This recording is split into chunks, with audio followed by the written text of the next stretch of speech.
Hello and welcome! In this video, we'll be reviewing King of Tokyo. Now we'll start off with our initial thoughts and move on to what we enjoyed and didn't enjoy about the game, and finally stick around till the end for our lightning round where we'll give you our final rankings for the game. Now with that being said, my name is Marcus Howe and this is Conquering Boredom.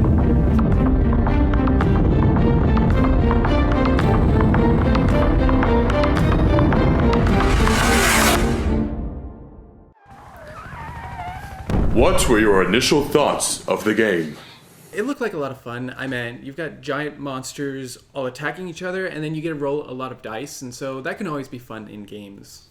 The artwork is just so fun looking. I love the characters, and I love the fact they all are just kind of knockoffs of other characters. It's fantastic.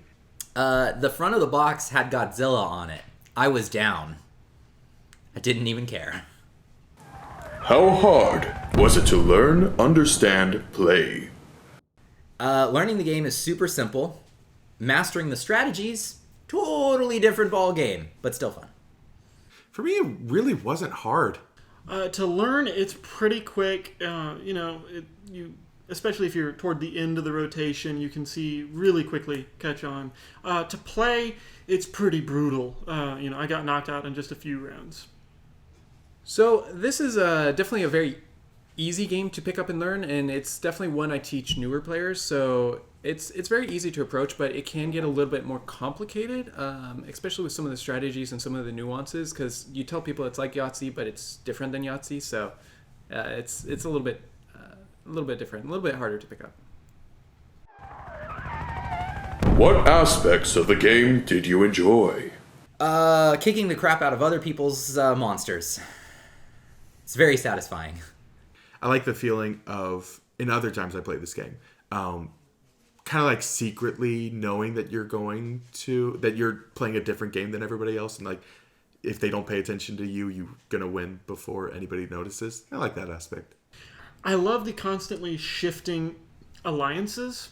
That as people move into Tokyo, you have to think, okay, I want to attack them, but maybe not just yet. And I love that there's a sense of you could be betrayed at any second. I really enjoy the powers, like the variability that it adds to the game, and I think whoever's in Tokyo ends up like knowing what move do you need to make next? Are you gonna put yourself in jeopardy? Whatever. So. I really enjoy the powers and watching all of the different monsters get the powers, because then you've got kind of the strategy, and I love that strategy element where you're thinking of how can I win in the end and what powers can I get and use those to my advantage. What aspects of the game did you not enjoy? When other people can wipe the cards that you really want. I'm not crazy about the fact that your strategy is dependent upon what other people's strategy is. Like, more so than in other games.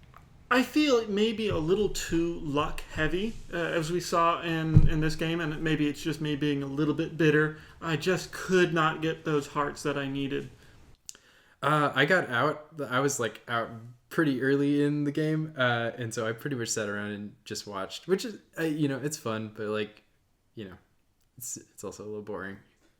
The aspects of the game I don't enjoy is it is very luck-based because of the dice and what you roll, and that largely determines because you're like, oh, I want to go for this strategy, but you're just not rolling those dice, and sometimes you really need hearts, but you can't roll them. So sometimes it's just really luck-based, and that can be kind of down. You also get eliminated, and then you're sitting out.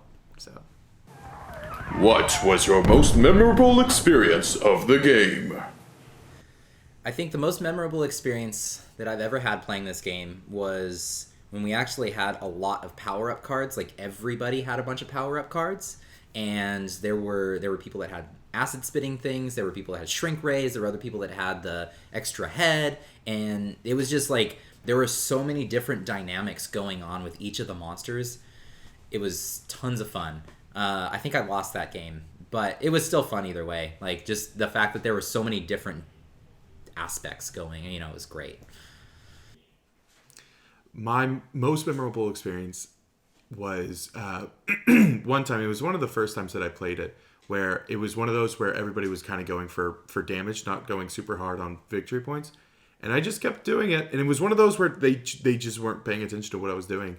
And I ended up winning comfortably because I was able to get the health. But just because I was going for victory points and nobody else was. The most memorable experience of the game is desperately holding on to life as I've got Marcus sitting next to me, just both of us hoping, can we please knock these guys out of Tokyo, and then watching as my hopes were crushed before my very eyes. The final round with the two lizard monsters attacking each other. I think one of my most memorable experiences was when I was playing Mecha Dragon. I love Mecha Dragon, as you can tell. But I got Nova Breath, and I was outside Tokyo, but Nova Breath lets me attack all monsters, and so it's like I'm in Tokyo without the risk of being in Tokyo. And so I just attack everyone, and I think I knocked 2 monsters out in one attack, and so that was amazing. How many people would you recommend playing this game with?